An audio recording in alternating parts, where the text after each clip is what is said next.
stripped enough. Can you feel the weight on our shoulders when we were captives at tower in our hands to clean up the mess we made, and we know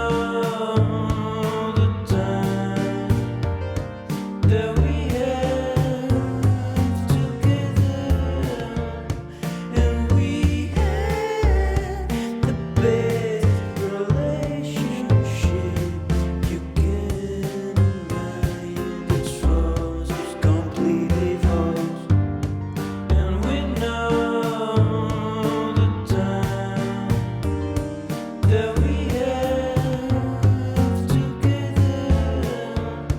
And we have the best relationship you can imagine. That's false, that's false.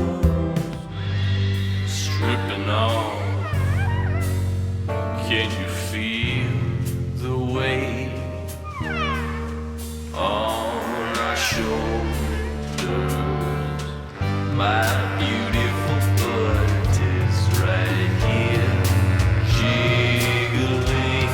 I'm sorry for the ones who cannot see this, and we know the time that we had together, and we had the best relationship you can imagine. That's false, completely false.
You can imagine. That's false. That's false.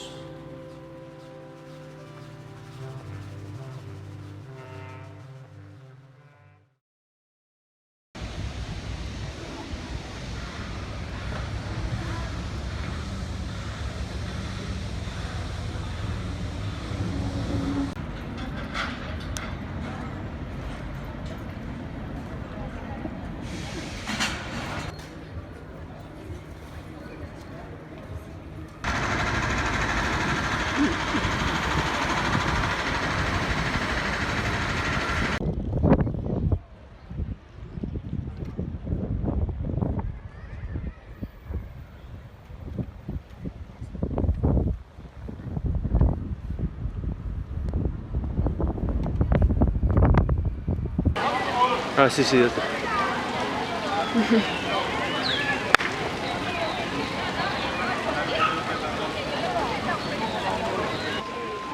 Ve a ver al oso, no seas así.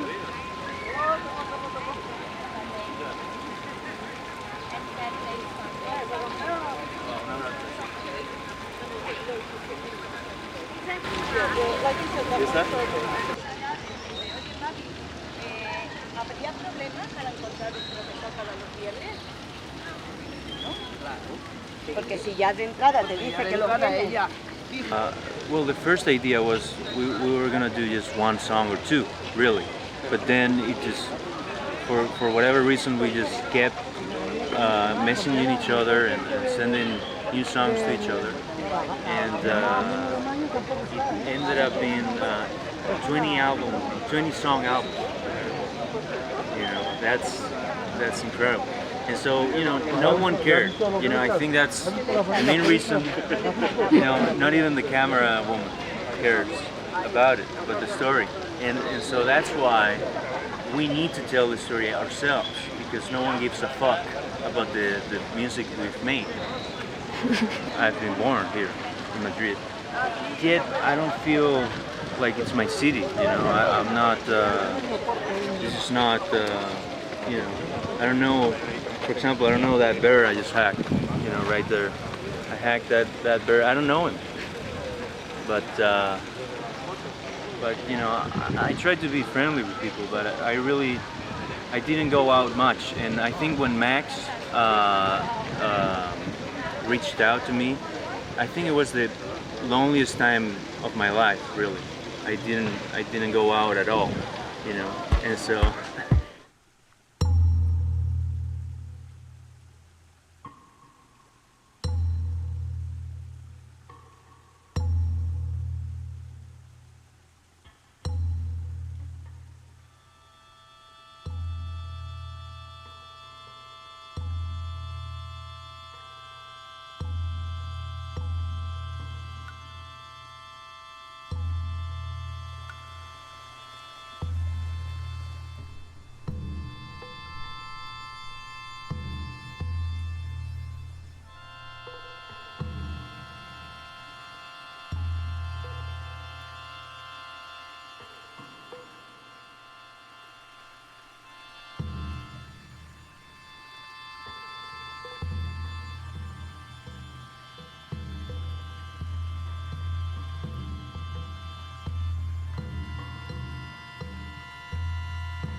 All gone.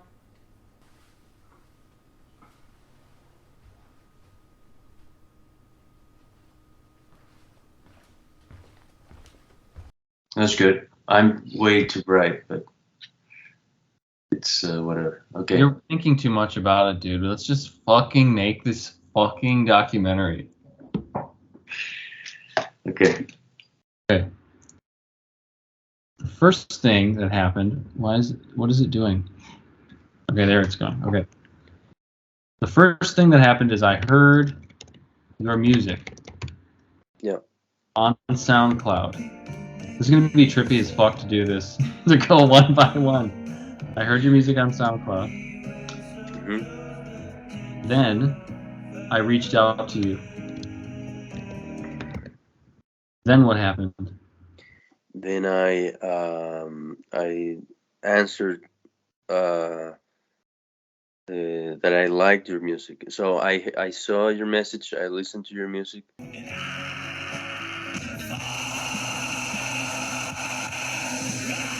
And so I how do you say correspond? You responded. I responded. You responded well. I responded well. Okay. We talked about a collaboration Of like one song. of one song, but then why did it end up being more than one song? Well, so I sent you like 3 demos, and you like, or 4 demos, and you like 3 of them or something. For the millionth time, why do you push me? Why don't ever feel right? What do I have to say to make you get up and make the pressure go away?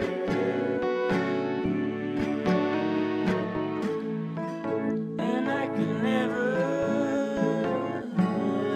get to count the times that I wanted to cry over your shoulders, and I can never get to estimate how many times I lied because I feel guilty about it. And so you thought of just doing an album. Adrian sent me a few demos, and I got the idea to make a full album. Now, from that point on, we started fleshing out those demos, right? Yeah, I guess so. I don't know. And I So sent you some demos too. Yeah, I remember you sent me like audio memos on Facebook messages. I'll be dead in the end if I pretend. Sometimes it gets shot in the back. Why for the millionth time?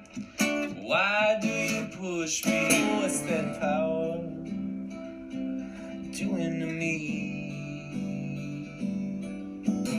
The first time we met, it was so cool in here when all that shit I control myself. Yeah. And so what I was sending you were like bounces from my iPad's GarageBand. So the thing is that we have very different styles of songwriting, and so when I send you the demos, the first demos that I send you, they were songs that were unfinished. So a lot of the time, our process when writing a song is we have a part of a song that is not finished that needs a collaborator to really finish it, and we see a really good potential in the songs, and I think this is truest in the beginning of our collaboration. I think we shared our best unfinished works to each other for the other to finish it.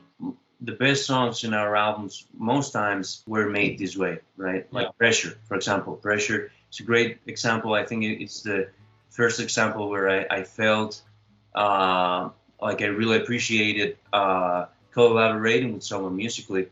And this was just, an idea of a song that you had, right? Yeah. Very country, very, folkish, and I loved how I just got that part, and I just started playing around to make a new part, and this new part was very like bossa minded, because I was in that moment. I was very interested in samba and Brazilian music, and so just I couldn't have ever, I don't think I could have ever made like a song that has like a Western country feel for the verses and a Brazilian samba-esque, bossa-esque feel for the choruses. Yes, very unusual. Very unusual, and Yeah. I think that's what when our students were at the highest point, you know, in our collaboration, when we got things that we couldn't have otherwise, right? I think that's the collaboration at its most basic. Right. Yeah. Yeah, and at its highest point too. It's like that's when it's additive. That's when a collaboration is meaningful. yeah. So there were songs that you started on your computer and songs that I started on mine. Well, I think most of them I started on my iPad, and then I send you like the kind of the basic. I send you, for example, in Stripping Off, you know, where you have kind of like the synth bed, and then from that you build everything on top. So you gotta it always starts with that first, whatever that first thing is. That is the duration, the length of the entire song. That's what you build on. Well, you know, I wonder, is that, you know, that critical though? You know, I mean, for the storytelling, you know what I mean? Maybe not, but it's for me, I'm just trying to remember the actual order of events here. And what I think it's also important, like, to say what happened you know, because I remember, I think there was a long period of time in the beginning where we just texted each other, and then we started doing a Skype, like, but there was a length of time where we were like just collaborating, texting. And then I think the album got so complex that you know, the idea of the album, you know, we started saying you thought that it would be a good idea to do a 20-song album. So, and then it was so complex that we needed kind of like to chat on Skype. So what was that like, first chatting on Skype? Well, it was kind of like nerve-wracking. I don't know, for me. I don't know for you. Because you were worried about English. Well, I was worried about English, and I was worried about, you know, collabing with someone musically, which I didn't do before at all. Mm-hmm. So I wanted to see if we could understand each other, not only because of the language, also artistically, you know. Yeah. Language barrier.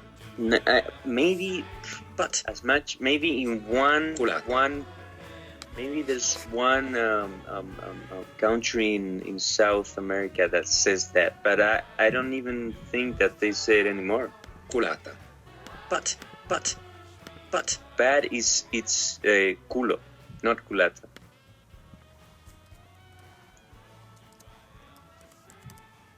That's so wrong, boy. Us. / artistic sensibilities. Okay. Sí. Okay. Esa no, se cambiar en la, ¿cómo se llama? En la española, no sé, en la cuestión. At the time you were living with your folks. Yes. And I was living with my folks. Did it pause? Are you still there? I'm there, yeah. Okay. I was living with my mom. I was working at a Japanese restaurant. Really good place called Izumi's, which is was in Milwaukee. Loved that place. And I used to take a bus for about an hour and a half from where I lived on the north side all the way to the east side of Milwaukee so that I could work there because it was so delicious. It was one of the only authentic Japanese restaurants in the city, and I knew that upon first blush, and I was like, this has got to be a place that I'm involved with because of my interest in Japanese culture and wanting to get more immersed in that. So just started working there, and loved it over there, and great food. Miss it. Yeah. And you didn't have a job at the time, right? Well, I was finishing high school, I think. still. Are you serious? I think it was my last year of high school or something. I think you had just finished high school. I just finished high school? Maybe I just finished high school. I Yeah, don't know. you had just finished high school. Then what happened? Look at this motherfucking shit, man. I wanna be done. Why don't you love me more?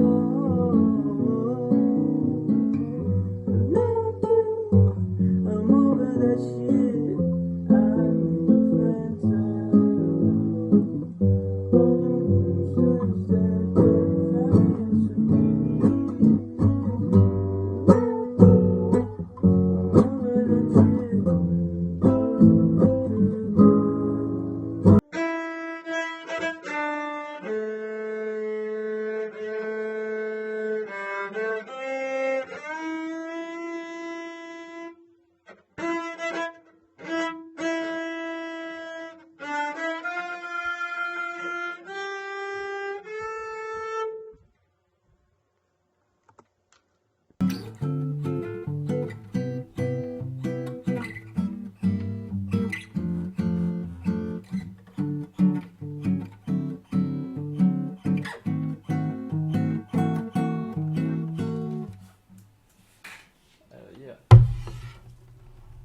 Something like that. We had the structures that we were building, and the structures were almost done. So once the structures were laid out, we needed to add the peripheral elements like guitar, or well, we had guitar and piano. So we start, guitar and piano to start, but it wasn't always the same. Sometimes it was like it would just be drums, and then we added drums and added drums. That was with Paul. Is that a good glare? Right there. Hell yeah. Glasses off. Who are you and what are you doing here? Hi, my name is Paul Westfall and I play drums and some percussion on Different Love, Illusions, and also one track on Trace. So, man, it's only been a couple years, but you know, it feels like forever. I had to kind of listen back to everything, just to even remember what the songs were. But I remember Max reaching out to me and saying, hey, I want you to play on some records, hear the songs. Actually, I don't even think he gave me the songs. He had already kind of had some rough tracks. I remember him being very adamant on not giving me the music before we recorded. So that was kind of a fun way to do a session, you know. Honestly, for me, that made it a much more enjoying experience. And for my own artistic taste in creating music and art, that spontaneity can get lost if you let it sit too long in your head. So yeah, I remember the sessions, you know, we just kind of went down the album. We just went song. What you're hearing on the record is either the first take I had ever even heard the song, like playing along to it, you know, with Max in the background being like, you know, telling me cut, or like doing that in the back, you know, giving me kind of some cues. I couldn't tell you what songs, but I know there's at least a couple that the first time I'm hearing the song is also your first time hearing the song, if that makes sense. Which is kind of cool. You know, we're working on an album that way. You know, I wish I was ballsy enough to do that with my own stuff. But I think that really is a testament to, you know, Max and Suko and the trust that they have in the musicians collaborating, or that they're collaborating with. That trust to make the right decision in the moment and have that moment be something special, and to capture that moment too was kind of a cool thing. And then added horns with Nelson. I think sometimes horns went before drums, right? Maybe. I think Nelson was still kind of tracking parts even towards up into the right into the end, like right before we released it. This is Nelson, Devereaux. I am related to Max. We have the same parents. I am older, although certain people would say that he is older looking. I played saxophones, flute, clarinet, bass clarinet, likely some other instruments. So for Different Love, I just remember like sweating a lot. And they were all recorded in a basement.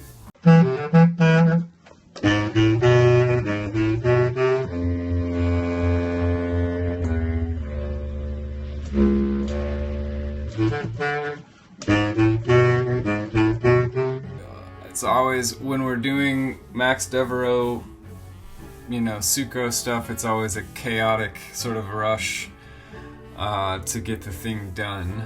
Lots of, yeah, basically just working on shit gear, you know, SM58 into Focusrite into a laptop that probably was very warm,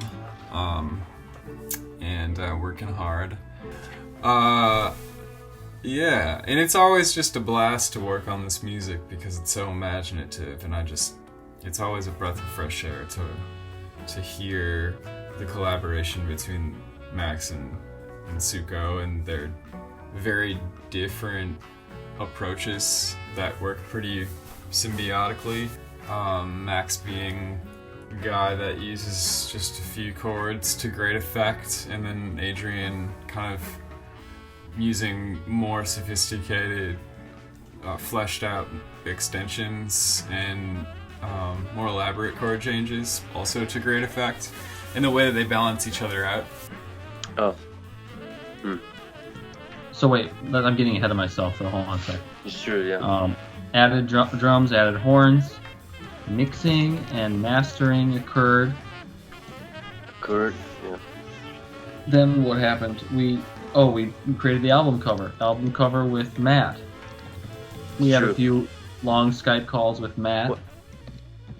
Did we? I think you did. I don't think I did a Skype call with Matt, or just one maybe. He was on one of them. We kind of designed the cover like together. Hi. My name's Matt BERTZYK. I am a friend and collaborator of both Max Devereaux and Adrian Pyramid. As far as my contribution to Different Love, Illusions, Trace, they seem like they want to keep me as far away from those as possible. Different Love was Max pulling me down to his basement at the time. Adrian was on Skype with us in the basement, and they were working on the album art for Different Love.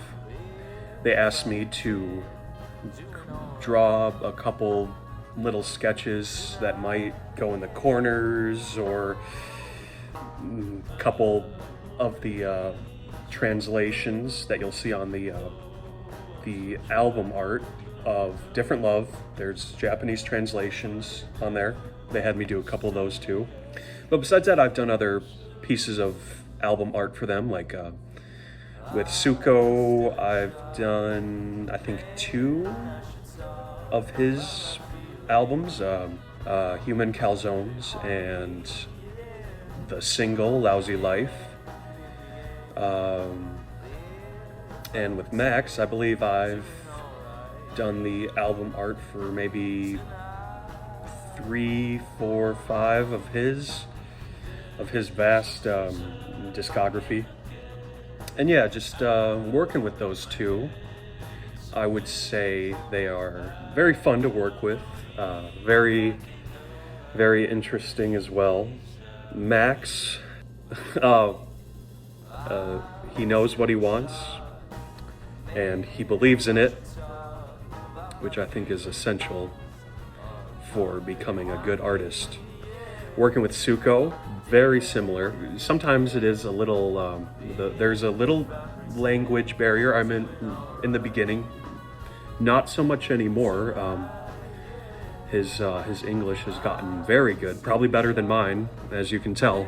But when we're collaborating, Suko talks in metaphors most of the time, and I'm terrible with metaphors, so every time we're going back and forth, I feel like I'm like translating Shakespeare, or I don't know. Either way, they are a pleasure to work with. See, for the artwork, I just remember it being kind of I know we wanted to do sort of a Tadanori Yoko kind of a bright colors, collage type aspect. But it wasn't immediately clear what we were going for with the artwork. I know that it was just sort of through process. With a lot of this stuff, it was process based. We all kind of worked on it. Okay. I drew a lot of it, now looking at it. Yeah, you did like the moon and the sun, right? Or I think so. I did the tear. I think I did the tear, if I remember correctly. There's Yeah, a maybe. tear, right? There's I did a the few different, the different with the, you know, Nickelodeon slash kind of thing. Yeah. Oh, the slime. Yeah. The slime, I mean, yeah. Yep. And I did the Amor because there's a Spanish language version. Exactly. That's Amor Diferente. Yeah. Well, anyway. Mira, ¿ves? Estos son otro set completo de distintos efectos. A eso me refiero. O sea, y entonces tú te los vas guardando.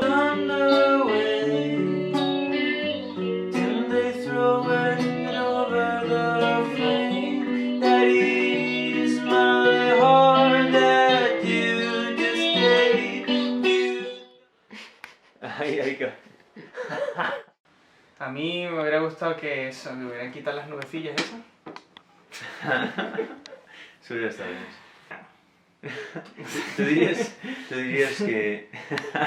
¿Tú dirías que es un proyecto de... O sea, es un álbum de culto? Nuestra colaboración. Qué cabrón. ¿De qué cabrón a la cama? Qué cabrón. Luca, ¿quién eres? Pues soy Luca, músico. Estamos tocando con Adri ahora. Sus temas, su proyecto, algunos temas de este álbum también, que como John to Survive, muy bueno. Tiene ahí un rollo como los Beatles y tal.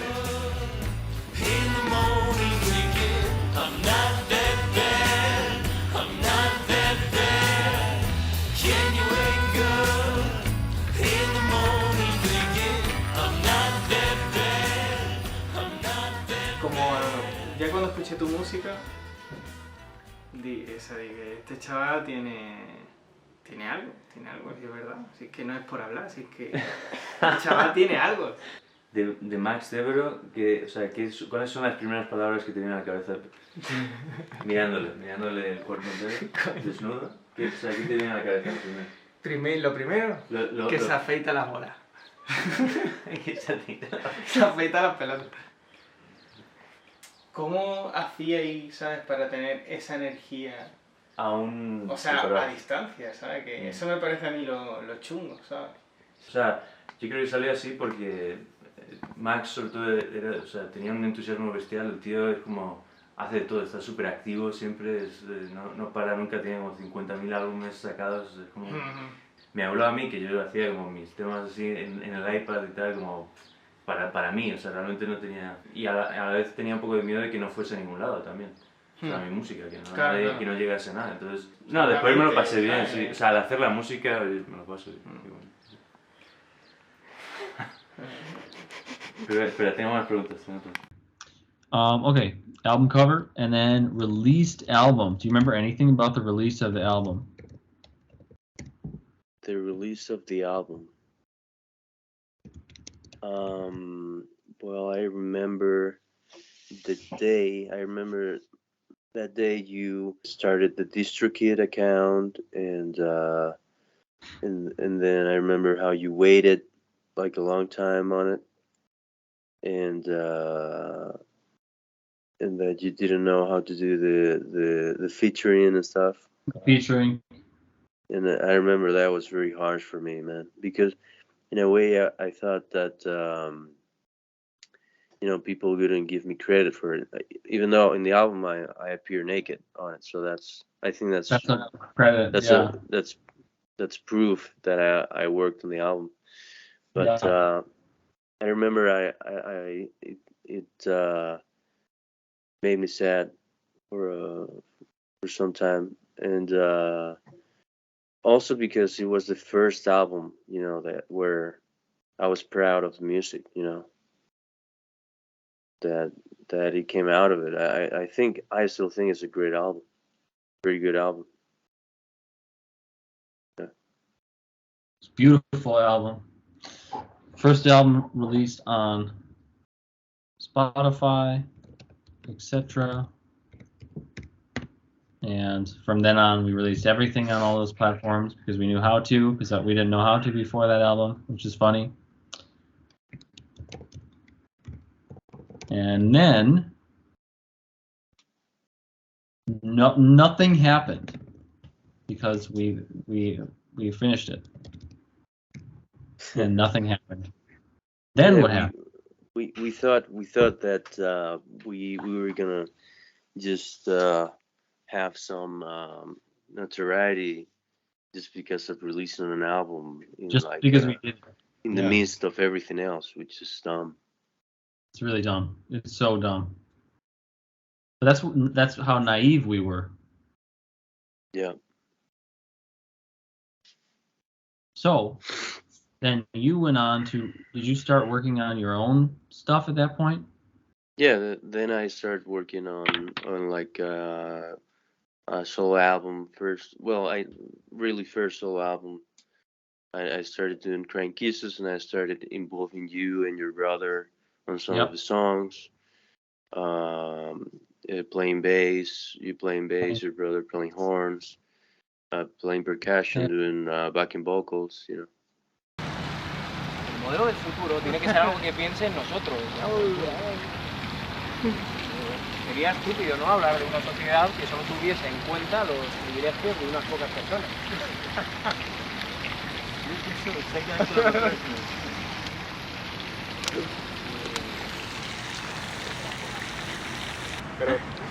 ¿Crees que a alguien le podría interesar ver este documental?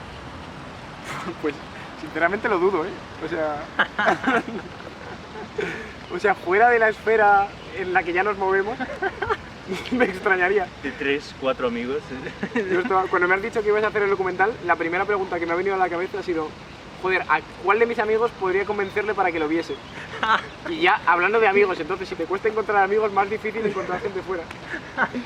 Pero bueno, o sea, creo que si se consigue hacer un formato así que lo pueda ver la gente, sí que puede ser agradable ver como este tío random, a ver un poco el ambiente en el que se mueve, pues puede quedar resultón. A la que dure mucho, vamos, difícil, ¿eh?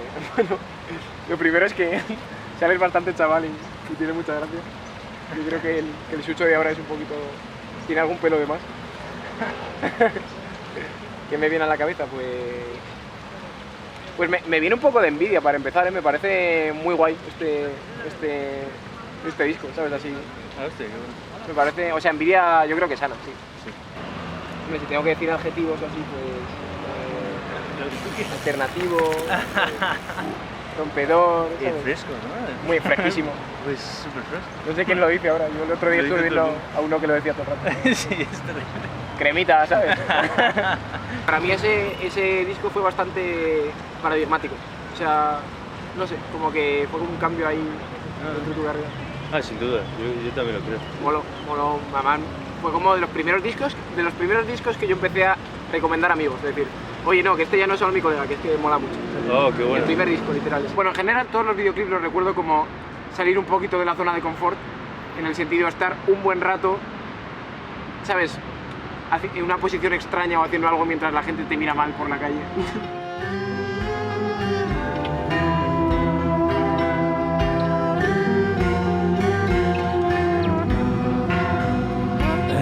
her and I cried, but I don't really know why. ¿Dirías que teníamos fangirls? Sí, fue un momento de sentir que teníamos fangirls. ¿Lo serían? No sé. Como estamos en un descampado y yo pensaba, ¿por qué estas tías han venido a este descampado? O sea, ¿qué le estamos ofreciendo nosotros a cambio de esta estancia tan penosa? Y yo creo que no había tanto que ofrecer. Pero estaban tan muertas del asco. A mí es algo que me gusta mucho pensar, que todo el mundo está muerto del asco.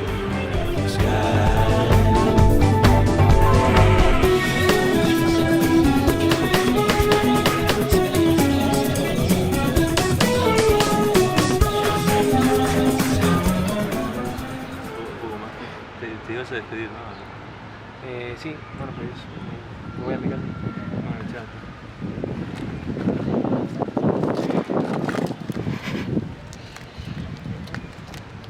Ay, qué bien.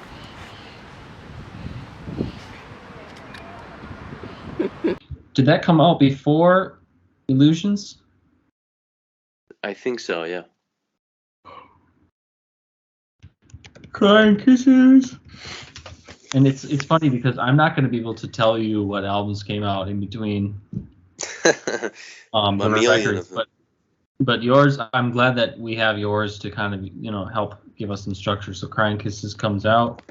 Well, I remember you released like either 4 or 5 albums at the same time you released Illusions. You remember that? Yep. Yeah, I do. So it was kind of like a bundle album that you released. So Crying Kisses comes out, and then I am working at a flower shop. Jesus Christ.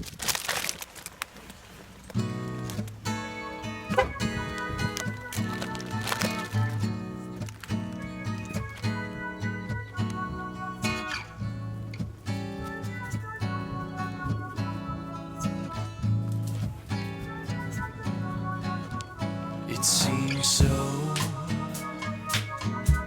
hard to believe she never fell for me. I thought for sure that I'd get in her car. She gave me a ride. All I could do is wanna go inside of her. Oh, it seemed that something got fucked up, and I feel my chains holding all these things I could say I never said.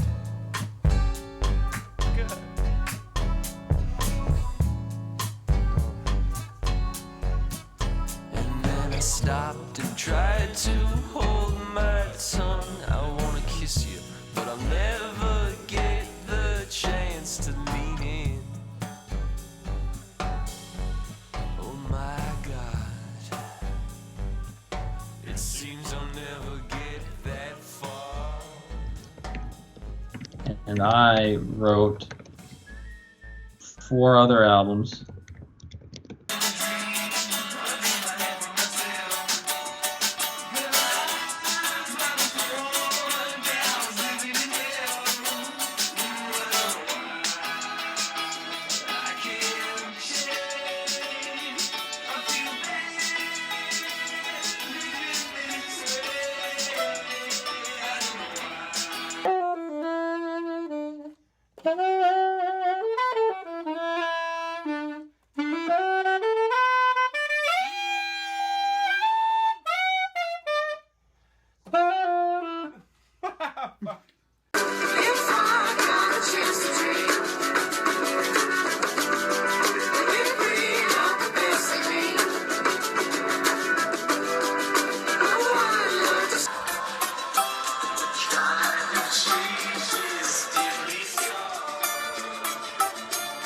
Here we go.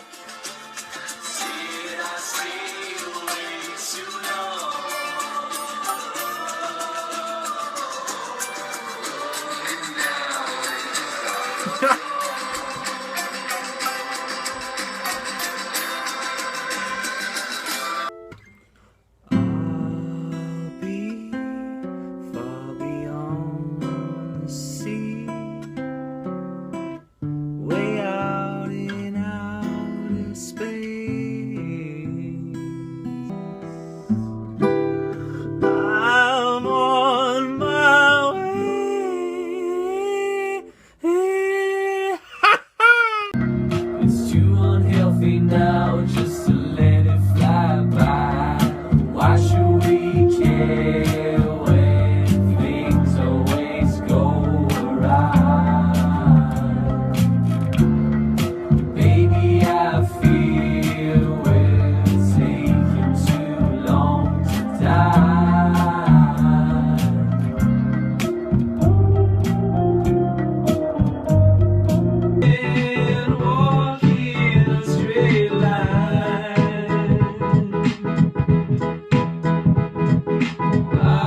and then on after Different Love, I started working on Tel Pizza. And yes, working at, this is like a resume. You're working at Telepizza, and then we started making. My right battery's then? low, by the way. Battery's low. Oh, so. good, perfect. Okay, so what the hell am I doing? Cancel. What is that? What is this? Get that out of there. Okay, you're working at Telepizza, and then we decided to make Illusions, and then why? Why? I have no clue why we wanted to do and all. Maybe. Well, I think what happened was that in a way, we saw that if Different Love didn't get any love, and so we thought, man, we had to do something wrong. That's why it didn't get love, and so we said, okay, we're gonna do a new album where we're gonna be very careful with the production, and we're gonna be very careful. We're gonna make it poppy, and we're gonna make it refined. We're gonna make it so that it's easier to listen to than Different Love, where it's a little messy here and there. It made you listen to all the Beatles albums in a row. Yeah, I started using Logic for all the songs. I was doing the same thing, using Logic and whatever. I didn't. Oh, no, still not yet. I was still using that shitty pink guitar, which I ended up smashing at the end of making or releasing Illusions and all those other records. I remember seeing a video of you smashing an electric guitar. That was the guitar I used for Different Love and Illusions and everything at the time. I had this shitty $40 Carnival guitar. Do you have that video of you smashing the guitar somewhere? Yeah, it'll be in there. It'll be a good one. Yeah, it's good. Yes, I missed it. It can be kind of like a dramatic moment in the documentary where it just the albums get no attention and they just smash the guitar. Yep. That'll be really good. Okay, so do you remember anything about recording or writing Illusions? Because I don't remember fucking anything about it. Man, well, I remember making I made the Illusion songs on Logic, and and then I remember you made a lot of the bases of a lot of the songs on Illusions.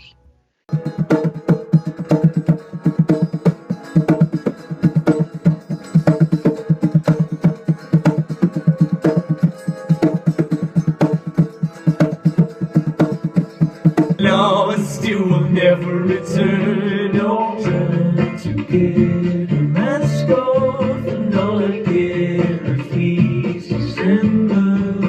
What a mess! It's all my fault.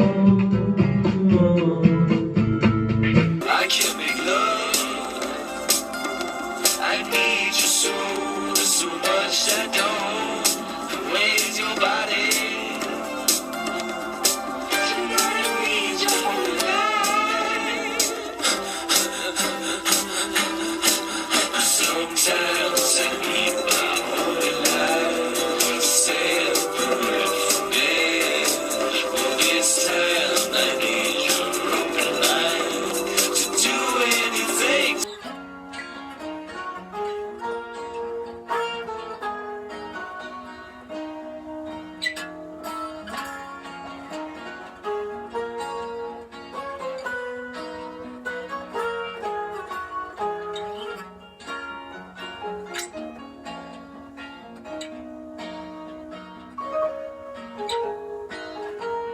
And I did a lot of harmonies, vocal harmonies on them. And You sang more on Illusion. I sang more and I did more scenes. But they just will never return. Get a mask off, and all I get are fleas December. What a mess.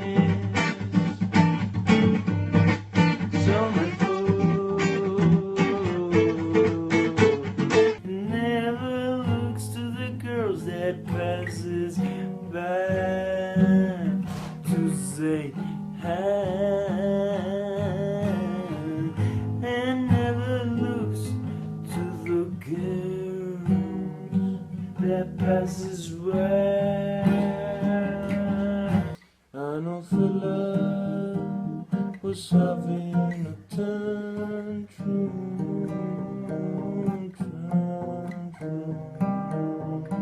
Oh, against his current, even though he really loves her. There's a lot of. It has kind of like more of a classic indie vibe. That album, I think. My contribution to the project was solely violin, pizzicato violin to be exact. At the time, Max was, and still is, one of my best friends and collaborators. We've known each other since elementary school and have been creating music.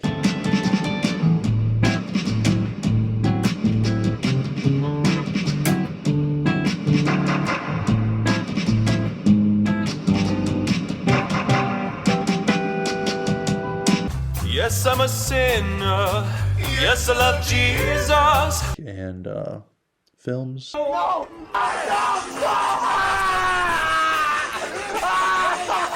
Ever since. I remember being in Max's basement, and the lights were very dimly lit, and it was a good vibe in that sense. There was a love couch in which he was sitting on, and I was sitting on a stool.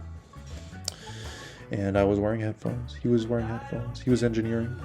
Me playing a few tracks. I forget which tracks they were. Yeah, I just remember not using a bow. And it was all pizzicato. It was just a good time. It was very spur of the moment, It's more kind of like more, a little bit more modern than Different Love, where a lot of the songs sounds very 70s. 60s, Different Love is 70s. like, it's like a little bit more, it's psychedelic. It's like more real instruments playing. Yeah.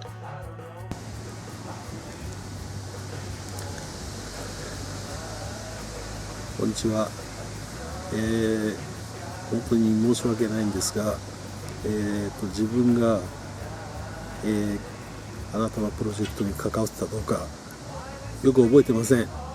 申し訳ない。Hey, what's up?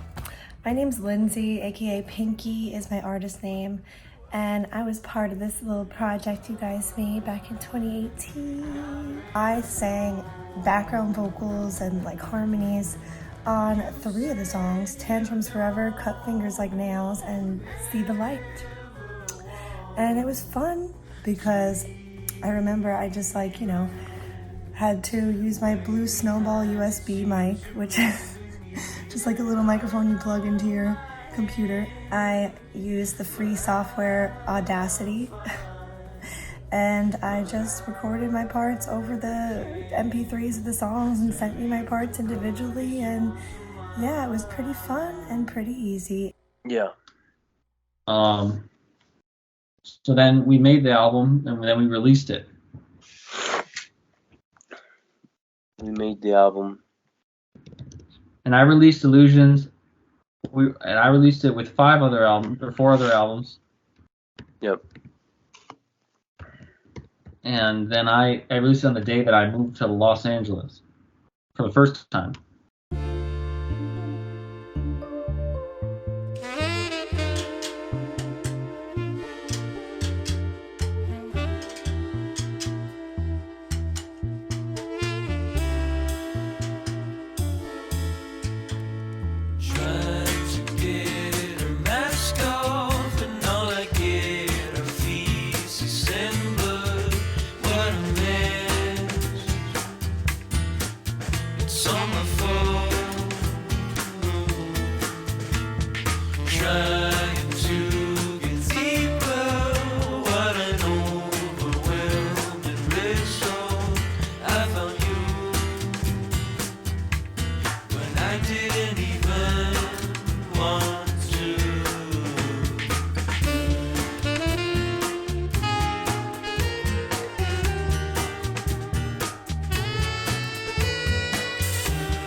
I believe. I think I did that day. I remember. Oh, I remember this. So I remember you were telling me you were gonna go to LA, and so I was trying to plan out when to buy the ticket to go there and do the video clips and all that stuff. And you were unsure where you were gonna be able to go. I remember. I think I got one ticket. I changed the ticket for another set of days so that it could fit with when you were gonna go there or be there. But I do remember when I changed the thing, it got me like a very fucked up set of flights. So I had like a 24-hour travel where I was shitting myself the whole way through, and it kind of felt like I was kind of in a hell landscape where the plane wasn't meant to be to land ever, and I was just gonna be not being able to sleep and wanting to shit myself all the time, and having to go on the queue for the bathroom every time I woke up from like a 5-second nap because I was so tired, because I had like a pain in my colon that told me, hey, you gotta shit again. Yeah, that was awful. And then you can see from your video when I landed how fucked I was. Just, I just went through hell.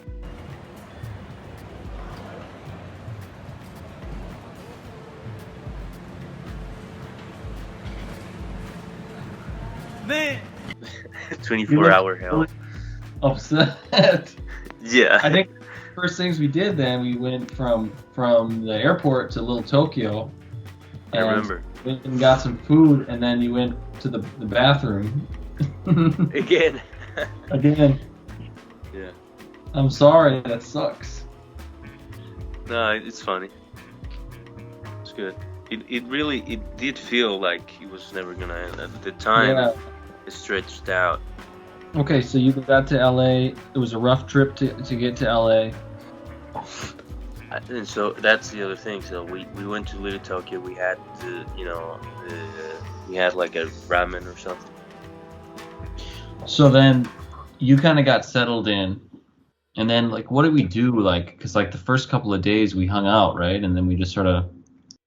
I don't remember. Yeah, so we went to some museums. We went to some movies. Then we started making music videos, and we made 3 music videos effectively. We made the music video for See the Light. I know it's not right, but I've been so hard to kiss at night. I know it's not right, but I've been so slow to see the light. We made a music video for Yellow T-Shirt. I don't know how to live anymore without you in my life. Like a star in the sky, but I'm not anymore. Feel like I'm gonna die. Then we did a live version of The Moon in Hearts. Correct, where we were in the bathtub. Of the Airbnb, yeah. Of the Airbnb. The moon in hearts, I feel it going this way. And then you went off and did something with Matt Ackerman. Yeah, I did a video clip with Matt Ackerman. So we recorded this silly music video for one of our songs. It was actually one of Suko's songs. I played bass on it. Maybe I Have Tetanus, and I had this idea for the video that I would play a piece of rusty metal. I'm not sure if it's really clear in the video if it's rusty metal or not, but I just wore a gray shirt with like some brown spray paint on the front. Yeah, and I think I played a doctor, and there's this weird scene where Adrian's like begging me, I don't know, to cure him of his tetanus or something like that. Anyways, we went to this weird site in LA where it was the only like not a construction site, but I was thinking of some place like that where, you know, somebody might encounter rusty metal. And I thought of this place, Murphy Ranch.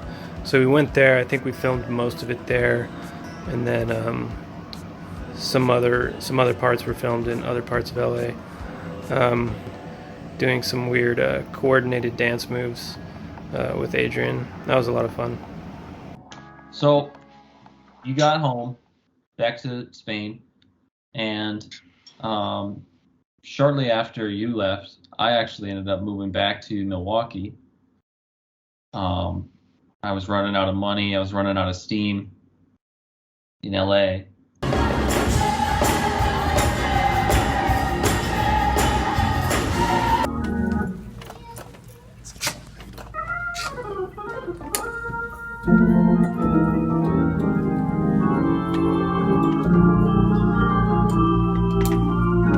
And we had put out Illusions, and you know, so like it was out. What was your takeaway from it being released? Like, what was that like? I have no recollection, really. Well, just expected that it didn't go very far in terms of attention, and I do remember. I guess that I think around that time was when I started. When I came back to Spain, I started to like figure out how to do live shows and stuff like that. That was an important point in my life. Just figuring out how to set those songs live and stuff like that. And also have a group to organize. I think that's very good. Then you played some shows. Yeah, I played shows mainly in Madrid and Sevilla as well. In Andalusia, and in a festival. Why this bleeding heart gotta bleed so long?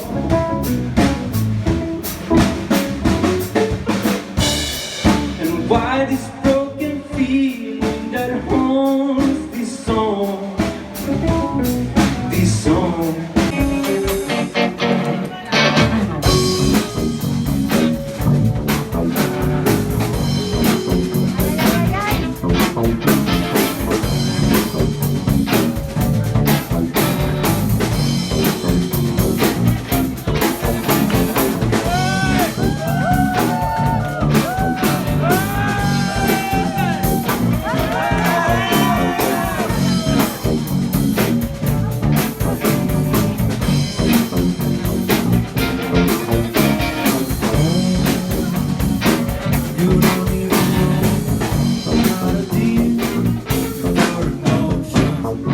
Interesting, because then when I got back to Milwaukee, I put together like my first band basically, with Michael SODNIK and Jennie LAWLESS and Andres Crevetti, and we played some of the songs from all three albums. So we played some of the songs from Different Love and Illusions and Trace at that point, before we start talking about that. So anyway, yeah, put together the band, and you put together a band, so we were both kind of playing live at that point.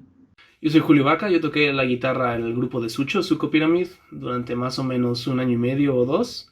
Pero yo a Sucho lo conocía de bastante antes, porque fuimos al mismo instituto juntos y teníamos varios amigos en común. Tardamos mucho en hablar, pero yo sabía quién era, más o menos. Y la primera impresión que me dio Adrián, que bueno, para mí es Sucho, porque en el instituto todo el mundo le decía Sucho, nadie nunca le dijo Adrián, que yo sepa.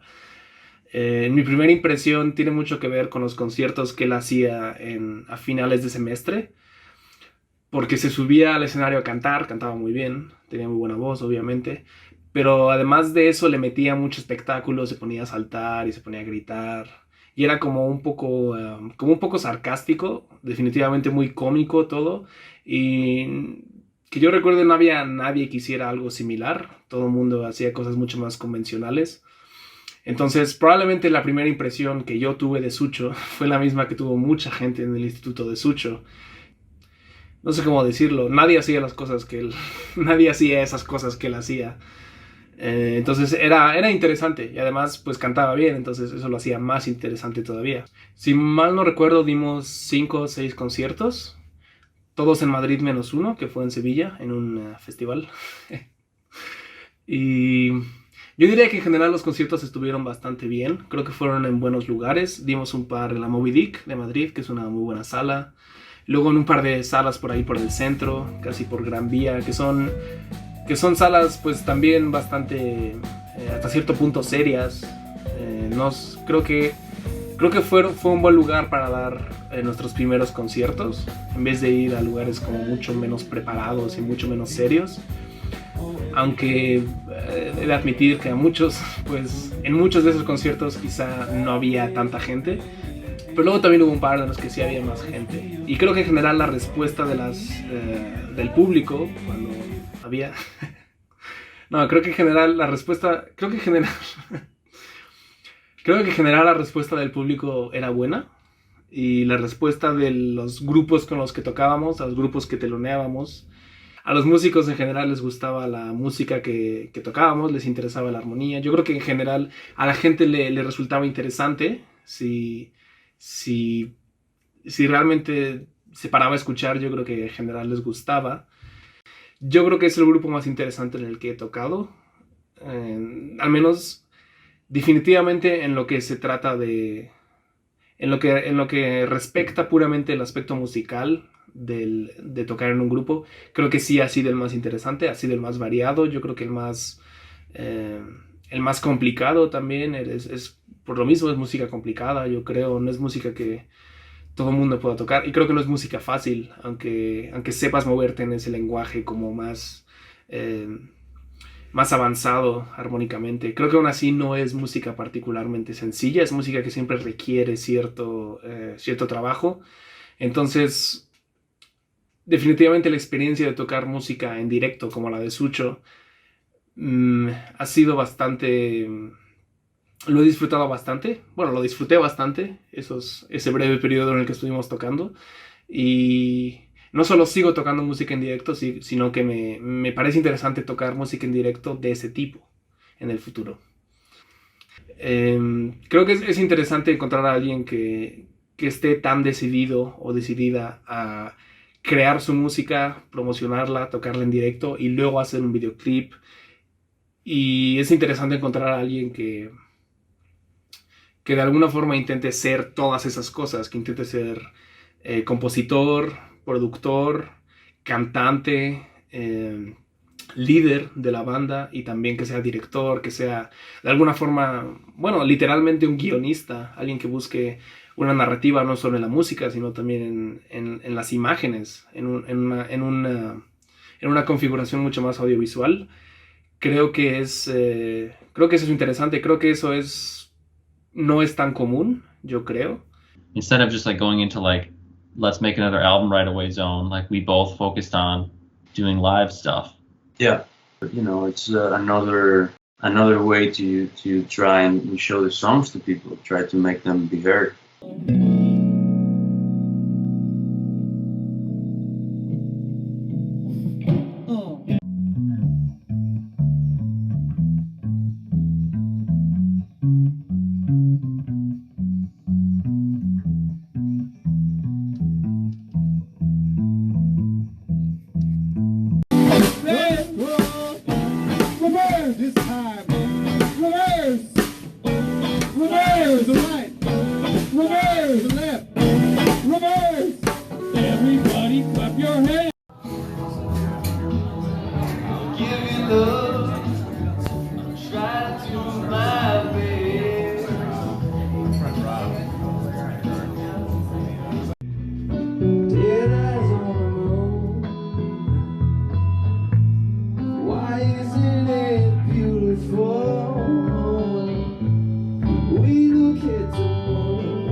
it's interesting that we both got into, had our own bands, kind of at the same time.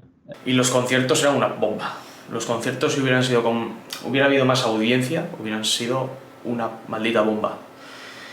Porque éramos muy inesperados. Y Adrián sobre todo. Se ponía a hacer ahí cosas que la gente no se esperaba. Pues a saltar en un altavoz, a correr por la gente, ¿sabes? Porque lo ves un tío bien tranquilo y de repente lo ves atravesando a todo el mundo, tirándole la cerveza a uno, que eso pasó en Sevilla, increíble. En general muy bien, y en Madrid igual, la verdad que tengo unos recuerdos increíbles. Si tuvieras la oportunidad de volver a formar parte de la banda de Suko Pyramid, volverías. Volvería sin ninguna duda. El problema ahora mismo es las distancias. Yo estoy en un pueblecito de Navarra, ellos son de Madrid, bueno, él es de Madrid, entonces sería complicado quizás, pero si hay algún concierto por ahí que hay que hacer, yo me puedo ensayar lo que me diga e ir y participar en ese concierto. De hecho, tengo muchos recuerdos de las canciones y no creo que se me olvidarían. Yo creo que lo haríamos bien, puede contar conmigo. Se me olvidó una pregunta. ¿Algún recuerdo memorable del videoclip que grabamos en Madrid? Sí, me acuerdo de estar grabando a la noche en un barrio de Madrid. Íbamos con dos chicas y no hacían más que beber alcohol y llamar la atención por la calle. La verdad que fue un poco incómodo. Y luego, claro, pues te estás grabando ahí, pasa la gente y se te queda mirando como... Pero bueno, te tienes que acostumbrar al final. Estos oficios ya sabemos cómo van, ¿no? Me acuerdo que una escena en la que me pegaba. De hecho me dolió, me dolió. Se tenía que cabrear mucho y bueno, pues le salió ahí la sangre que tiene cuando le saca los conciertos y se cabrea, que la tiene, Es un chaval tranquilo, pero la tiene. Y sí, me acuerdo. Me lo pasé muy bien con Juan y todos, vaya, en general, muy bien, me lo pasé muy bien. Un besazo, Adrián, coño, que te amo, hostia, corto. It's very interesting because you had a lot of songs before, like that you could play live. I mean, I didn't have a band because I wasn't ready really. I wasn't ready as a musician technically, and I didn't have like the people around me either to be able to play the songs live. Yeah. I played in other bands like in high school and middle school and high school. But this is the first time I did like the Max Devereaux experience band, where we were just playing my songs or the songs that I picked.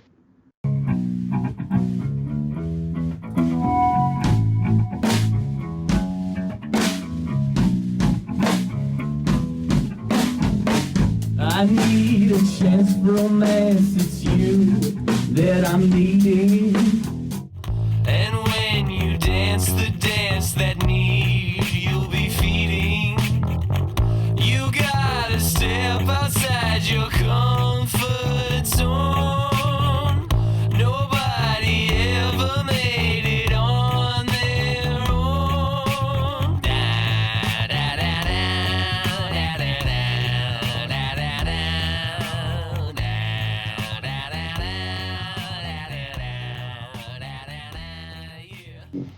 So Illusions is out. We're both playing in bands. When did we start talking about doing a third record?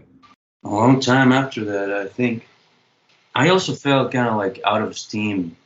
It felt like this was the last attempt from the beginning. And tell me that you love me.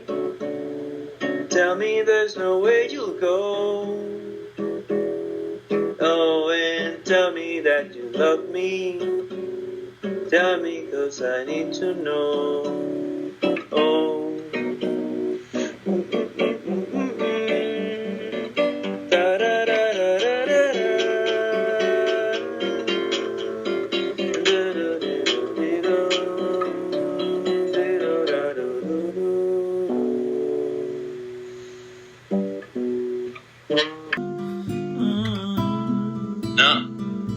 Longer.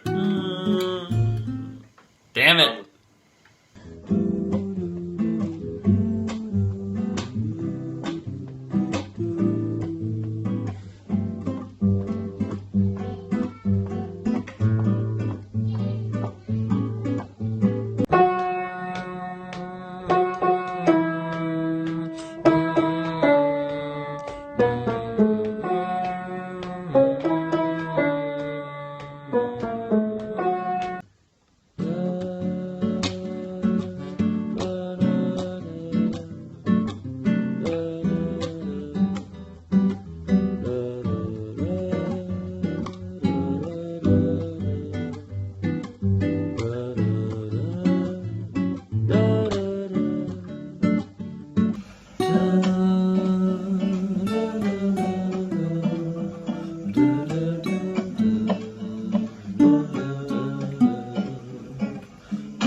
That's right. Yeah,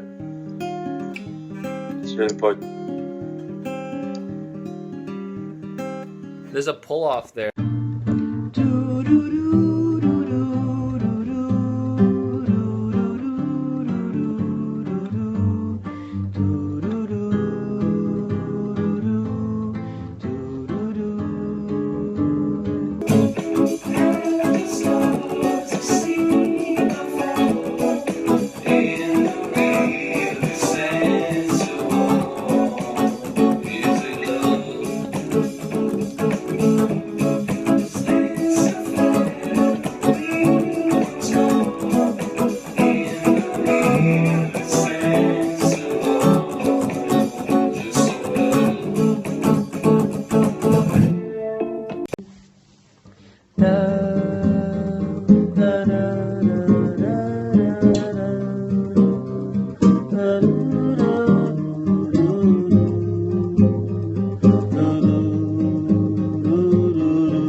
Could be that, I don't know. But it's not what I want. It's not what I wanted.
was harder also to collab on this one, I think. Making the songs and Yeah. the decision making was harder as well. Yeah, I think we knew more. We were way more cynical and way more jaded. The process was a lot like more drawn out, mostly because of the fact that I had to move so many times during that. I mean, I moved from LA to Milwaukee, from Milwaukee to LA, from LA, I moved in LA, and then I moved from LA to Minneapolis. So I moved like 4 times in the making of Trace, and it was very difficult to complete it. But like then I had the influence of all those different cities and all the different people that I met in those different cities, and that went into like what I was adding to the project. But it did take a lot longer than the other records just because of that. What is there to say about Trace? On Trace, we had many collaborators that were new. So, for example, we had people like Andres Crevetti, and then it cuts to Andres Crevetti. My name is Andres Crevetti. I'm an artist currently based in Chicago, and I contributed keyboards and vibraphone to the album Tres. I did not know Adrian before the making of this album. The process of making this album was how I met him, though I have not actually met him in person, and the jury's still out as far as whether or not he's a real human. I sometimes wonder if he's just a creation of Max's imagination, an imaginary friend with which to collaborate. But I did know Max for a while before the making of this album. Max and I were friends. Would I say we hit it off instantly? Kind of. I think there was a vibe, kind of. We had collaborated a little bit here and there. One of the first things we did was making this song, just hanging out and goofing around, playing recorders. I remember it was hard to record parts because I just kept laughing so much. Damn it. Can't do it, dude. Fuck. Damn it.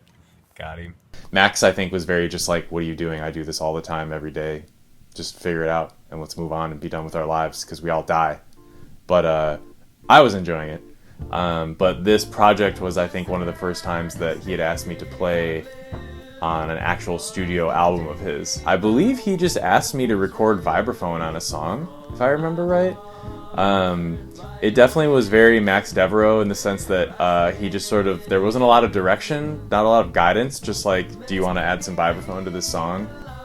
And I remember kind of putting it off for a bit because I think I took it a little too seriously perhaps. I think I wanted to make a good impression, or there's always this little part of you that's like, you throw stuff down and you know that people might not use it. So the idea of like, ooh, I hope I put something down that they use, I think that kind of gets in the way of just like purely creating. At the same time, when I finally did sit down to do it, I remember listening to the song and sort of being like, the song was The Realest Sense. And I remember just being like, whoa, this is like not a normal song. And I mean that in a really great way. Like, it wasn't immediately clear what I could or should add or what I could even do. The harmonies I felt like were really dense and really lush. The form of the song, I remember sort of being taken by of just like, oh, it's not like just a, verse chorus type vibe. There's like a little bit of different sort of situation going on here in a good way.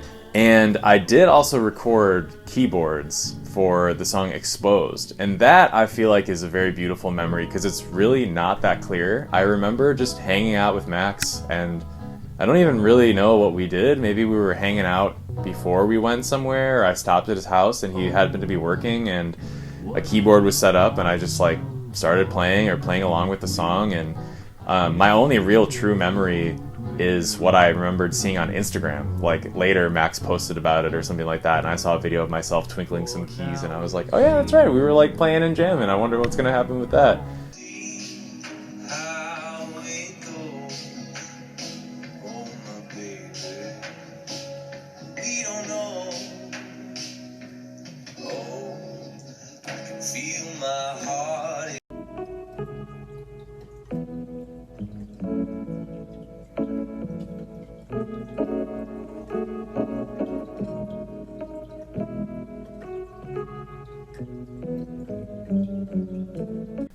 But the tune Exposed, I remember hearing when it was finally completed and being like, whoa, I love this song, first of all. And also there's some of those twinkles at the end as sort of a little outro vibe, and I feel like that's one of my favorite spots in songs, to record improvisations on the outro or ending vamps or whatever. It feels like this sort of reward for making it through the whole song and catching all the little hits and the little times where the little thing drops out and you do whatever. But then when you get to the end, you can just groove out and play and noodle, and it feels very free. So it meant a lot that that was on there. And really, that's probably one of the first tunes that I soloed over an outro, like in recorded form. And I was like, oh, hey, that feels cool. I like that. And then we had people like OKURA. Soul of the Sun っていう曲でキーボードとパーカッションで参加しました。で、マックスとはインスタグラムの DM で何度かやり取りをしてたかなっていう感じだったと思います。で、そもそも私が自分のインスタグラムのアカウントに自分の音楽のポストを何個かしてて、でそれに多分ハッシュタグをつけていって、誰でも、検索ワード引っかかったら見れるような状態にしてたんですけど、それで多分マックスが見つけてくれて、ですごいいいねっていうメッセージをくれたのが一番最初のやり取りだったかなと思います。ので会ったことはなかったんですけど、インスタグラムの DM で音楽について話したりとかしてたかなっていう感じです。そうですね、確かその時夏に入る前ぐらいのタイミングで、もうすごい聴いてたなっていうのが、カエタノ・ベローゾっていうアーティストがいるんですけど、ブラジルの。その人のオスパシスタスっていう曲があって、でそれをめちゃくちゃ聴いてたのは覚えてます。だからそのインフルエンス、影響がすごくそのソウル・オブ・ザ・サンのパーカッションとかに生かされてるかなと個人的には思いますね。音楽的な要素で言うと。そうですね。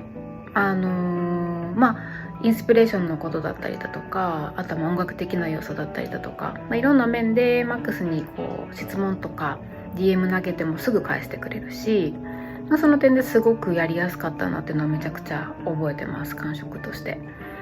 で、その一緒にやったソウル・オブ・ザ・サンっていう曲だけじゃなくて、そこから発生して日本の音楽こういうの聴くとか、何年代のバンドこのジャンルだったらこれがすごいいいよねとか、そういう音楽談義っていうところもめちゃくちゃテンポよく弾んだりとかやり取りが発生してたので、なんかすごく楽しかったですね。そうですね、全然苦労は個人的にはしなかったかなという感じですかね。っていうのも、最初にこの曲を送ってくれた時にマックスの歌ってるのと、あとギター弾いてるのとがもうこう一つになったトラックを送ってくれたんですけど、それでもうほぼほぼもう完成してるかなって私は思って、でなんか下手になんかそれをこうガラッとイメージ変えるというかは、もうその送ってくれたトラック自体が持ってるすごいあったかみのある、アコギの弦の響き方とか、あとリバーブのかけ方とか、あとはそうですね、コード進行のこのちょっと感情の変化のし具合とか、色味の付け方とか、それに最低限こう増やしていくっていうだけでいいのかなっていう気がもう最初からしてて、なんで全然もうあれこれ試行錯誤してなんかこう付け加えていくっていうところは全然なくて、っていう意味では苦労は全くしなかったですね。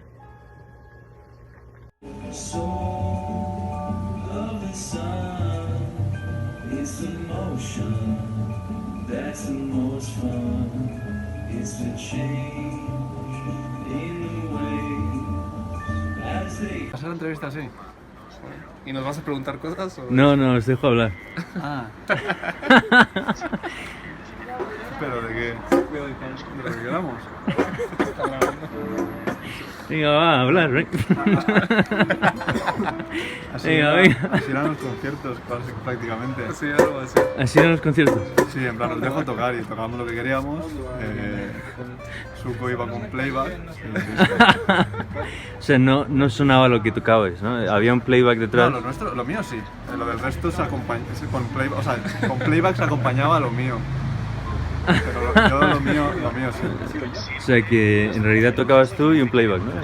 Sí, yo ellos no sé si llegaban ni siquiera a tocar cuerdas o simplemente fingían por respeto al instrumento, pero yo sí. Pero bueno, algo me imagino. ¿Fingías? No, lo más cercano fue la vez que tocamos, que dimos todo un concierto con, ¿tú te acuerdas? Con la batería del teclado. Medio millón de habitantes. Ah, sí, es verdad. Y luego llegó mi madre y me dijo, eso fue un desastre. Pero fue el mejor concierto en cuanto a ritmo. Sección rítmica, el más clavado. No fallos, todo aceptado. Lo peor es que no lo fue. Estuvo bastante raro. La verdad, sí, musicalmente estuvo muy mal. Sí. Sí. Sí, la verdad es que sí. Al final sí. A ver, tampoco tan mal, o sea... No. Yo estuve bien, pero... Es que fue como en broma, entonces... Pero no era en broma todo lo de Suko Pyramid, ¿no? Como una especie de broma general a la Esa humanidad. era como la broma principal dentro de... Ah, vale. un conjunto de bromas, ¿a eso te refieres? Era como la broma evidente, el resto era como una forma de ironía, de hacemos música, pero realmente no... ¿Pero está grabando realmente? No. Ah, bueno. ¿Pero vas a hacer con cámara buena o con cámara de móvil? No, que le dé por culo. Sí, pero eso está bien. Ah, bueno. No somos tan Sí, hay partes, yo no he dicho, hay partes... Bueno, lo que podemos hacer es que te pregunto cosas. ¿Sí? Venga, pregúntale. Bueno, ¿qué opinabas de Adrián antes de conocerlo? Antes de conocerlo, nada, porque... Voy a ponerte ahí un titulito aquí abajo. Don't say something. Todavía no ha salido la canción, ¿no? Ah, no salió spoiler. la canción. Don't say nothing, guys. Este que hablo bien en inglés también. Estaba aprendiendo aquí con Suko Pyramid. Entonces, ¿qué pensabas de Sucho antes de conocer a Sucho? Antes de conocerme, ¿qué pensabas? ¿No? O sea, cuando te dije, más que conocerme, ¿quieres tocar esto? Y te enseñé la música, ¿qué pensaste? Solo la música, no lo conocías a él, conocías su música. ¿Solo la música? Eso me imaginé, un genio, un prodigio, alguien inteligente, con cierta, no sé, como la música era este tipo de pop psicodélico, con unas armonías complejas, pues gente culta, refinada, sí, un perfil como muy inglés. Y luego me decepcioné claramente, pero bueno, la música era la música, ¿no? ¿Y la persona? La persona estaba bien. Pero no acompañaba la música. Yo creo que a Suko le pegaría más un hardstyle o algo así, visualmente. Yo creo que por eso no ha triunfado, porque su imagen no pega con su música. No concuerda. Eso tú crees, ¿no? Entonces... Sí. El bajista sí, porque era yo y tenía ese rollo pues setentero que pegaba con la música. Pues tienes razón. Julio con la guitarra igual. El batería Julio SESMA también, porque un batería en plan así... guapete y que le dé duro pega, Juan también, pero Suko. Tiene bigote, pero rizado. No sé de la época. And then we had people like Chie OTOMI. Then it cuts to Chie OTOMI. こんにちは、おとみです。私は3曲参加してて、1個がミラグロで、2個目がファータモラガナで、3個目が何やったっけ、あ、Tell Me That You Love Me に参加してます。で、シンセとコーラス的なことをしてます。一番覚えてるのがそのファータモ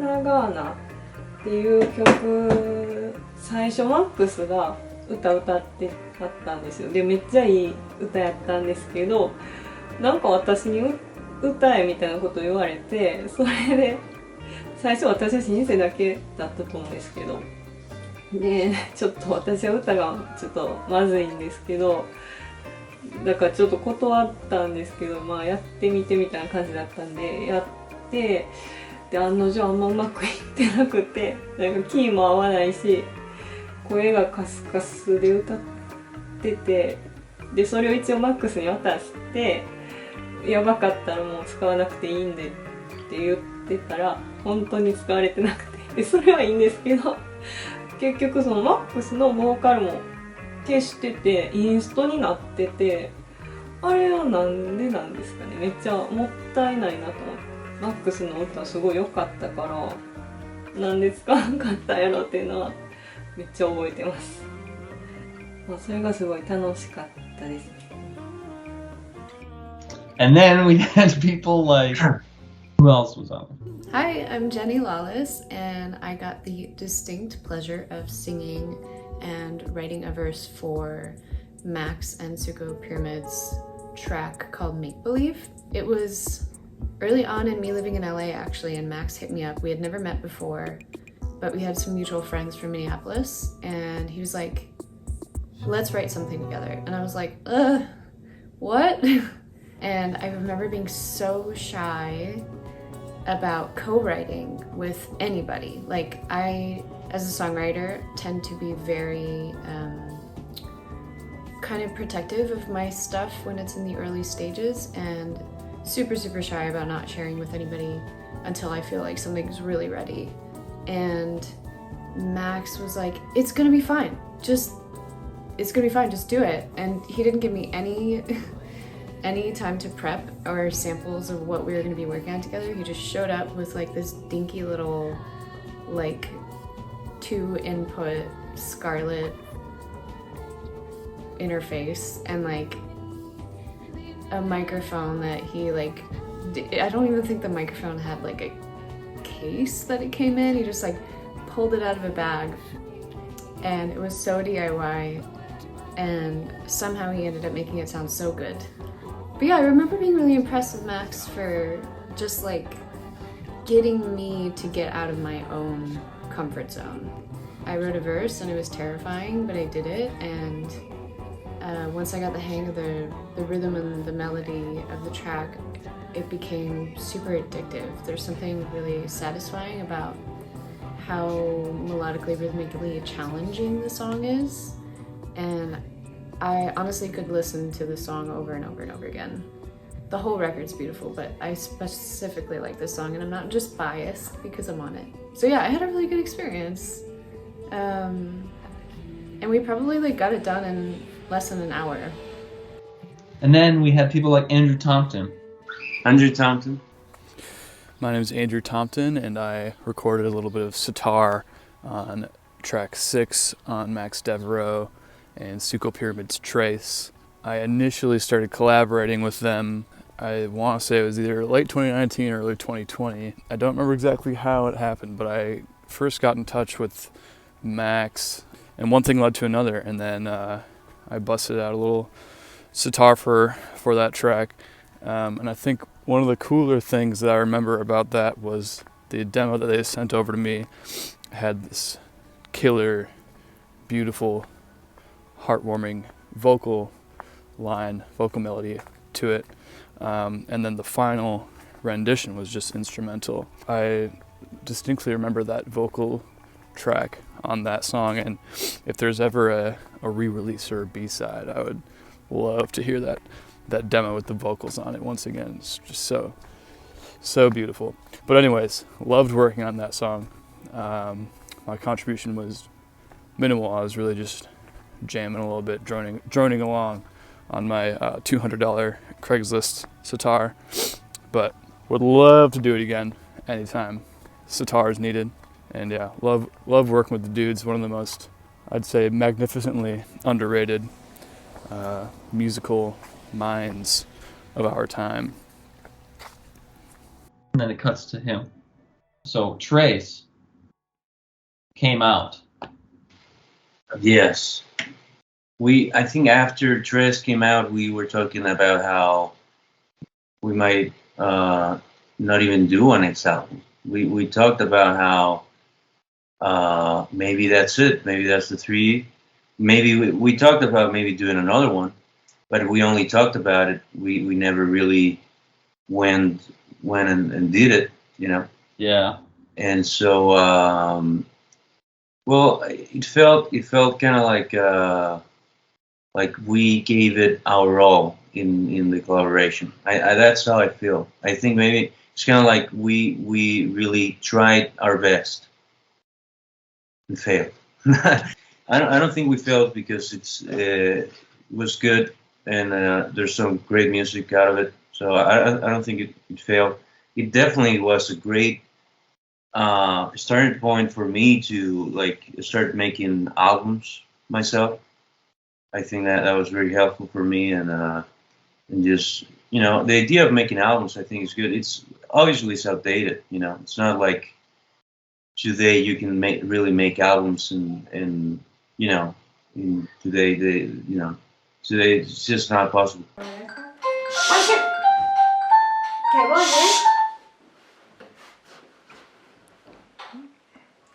Tírame. Vamos a que...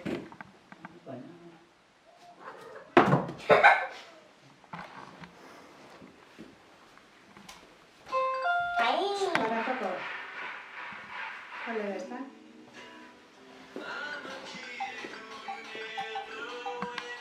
Esta me gustaba.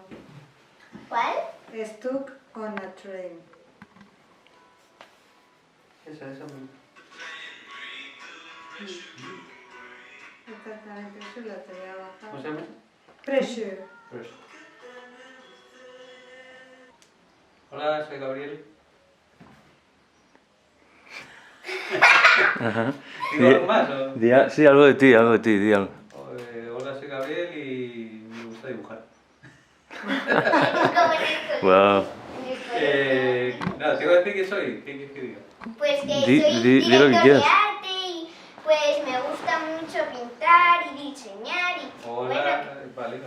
Pues tú hablas por mí, me dices. Soy Gabriel, el padre de Adrián, y soy diseñador. Y en mi tiempo libre me gusta dibujar y tocar el piano un poco. Hola, soy Violeta y me gusta tocar mucho el piano. Y dibujar. Y dibujar también. Y bailar. No, bailar no. No lo digas por mí. Bueno, ¿te gusta cantar? Hola, soy Violeta y me gusta tocar el piano y cantar. Ajá. ¿Algo más? Y me gusta el señor tecladito. Ok. Hola, soy Ana. Y no sé quién soy. No sé quién. Estoy casada con Gabriel. ¿Así? No lo sabíamos. Y tengo dos hijos, Adrián y Violeta. Y soy profesora de música de instituto y me gusta mucho bailar, los animales, el silencio y el orden. ¿Te gusta bailar los animales? Me gustan los animales mucho, Bianca, y bailar y la música. Vale, ¿cómo fue la experiencia de rodaje del videoclip en cuarentena? Joder. Ha pasado 3 siglos desde entonces. Ajá. ¿Alguien se acuerda de algo? Fue muy divertido porque... Nos animó bastante, sí. A mí me animó muchísimo. Hombre, de estar encerrados y tener que hacer... O sea, estábamos deseando que llegara ese momento de grabar. Bueno, tampoco te pases, pero... Sí. No, por lo Teníamos menos ganas, teníamos no, yo era la que Claro, más yo tenía tenía ganas.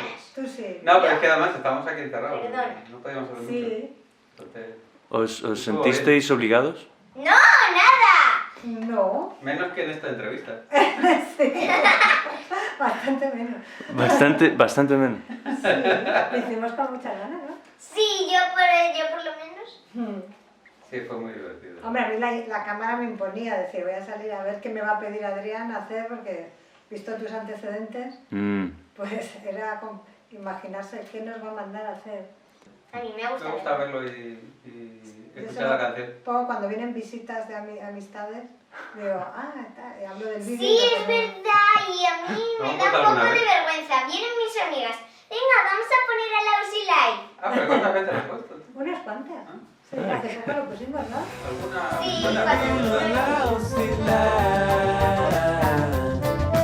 Stepping on what I love, living a lousy life.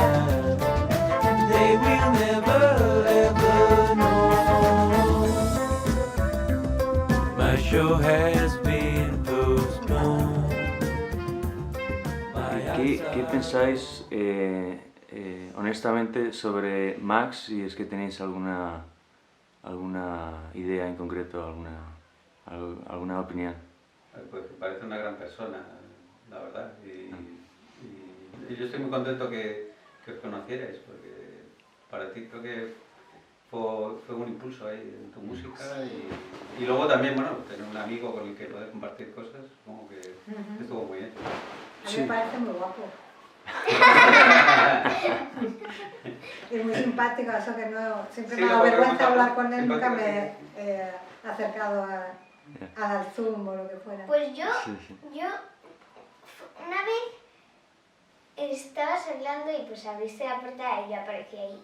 Y pues tú estabas hablando con Max y me dijo, hola, ¿qué tal estás? Yo no sabía que sabía español.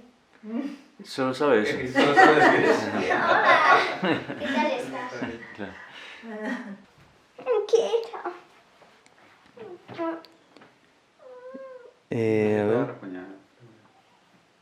A ver si veo algo. Déjala libre. Hala. Fíjate lo que ha hecho aquí, ¿eh? ¿Qué pensáis del nombre artístico Suko Pyramid? Yo me sabía esa pregunta. No te pega ya. Para la juventud estaba bien, pero claro, por otro lado, pues lo llevas con él toda la vida, que es corta. Bueno, A mí Yo me creo- parece un nombre chulo. A mí me gusta. Sí. Suena más a banda que a persona individual, pero creo que el juego que hace de pues que sea ambiguo. Está ahí. Pero a mí me gusta. Suena como japonés, pero si no sabes cómo se escribe, suena como italiano. Suco, ¿no? Suco, el juguito. Bien. Muy bien, nada.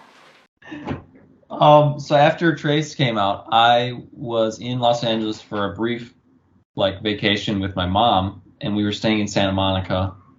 And I went right when I got off the plane, I went to the Airbnb that we were staying in, and it was in walking distance to the beach. And I walked down the road and I went to the beach and I put my toes in the sand. And I listened to the whole album front to back, sitting there on the beach by myself. And I just cried. Yeah. And that was my saying, all right, this experience is done. This album took forever, and it's not very good. And moving on. Yeah. It's harsh. I mean, it's harsh to listen to. It was hard to make. The result wasn't as intended. So it felt kind of like, oh my God, not worth it. Yeah, it was kind of like a failure. It felt like a failure. But I will say this.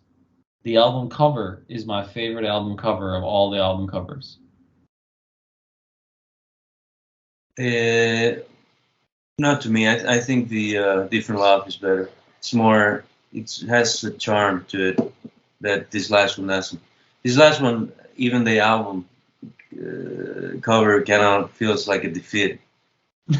Bueno, supongo que tiene sentido hacer un documental sobre un proyecto que solo tenga 5 años. Porque, bueno, supongo que el tiempo es relativo, entonces 5 años puede marcar una diferencia bastante grande de un momento de tu vida a otro. Han pasado muchas cosas importantes que probablemente quizás solo vayan a peor en el futuro. Entonces no me parece tan extraño que la gente de nuestra generación empiece a rememorar cosas a los 23 o 24 años. Y sí, conociendo a Sucho y lo que conozco de Max, creo que el documental va a tener mucho humor, lo cual siempre es agradable. I remember Max telling me one time that it's like, I'm not making these records for the now. I'm not making them for this current era. I'm making them for the future, or for a shot at immortality. Trace is out, and then we talked about doing another album, and then we said, fuck that, and then we didn't. End of documentary.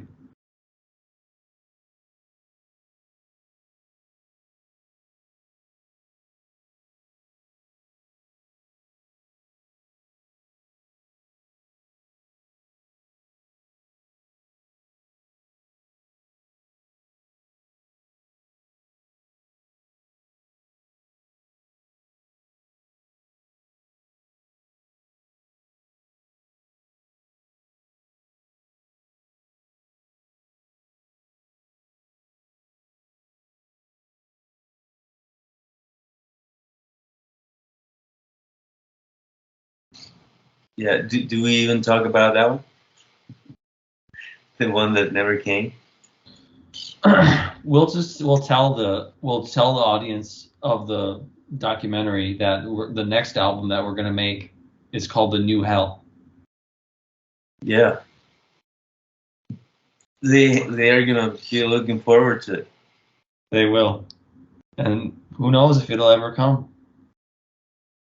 You're gonna have to wait patiently. Patiently. I was just gonna say patiently. Yep.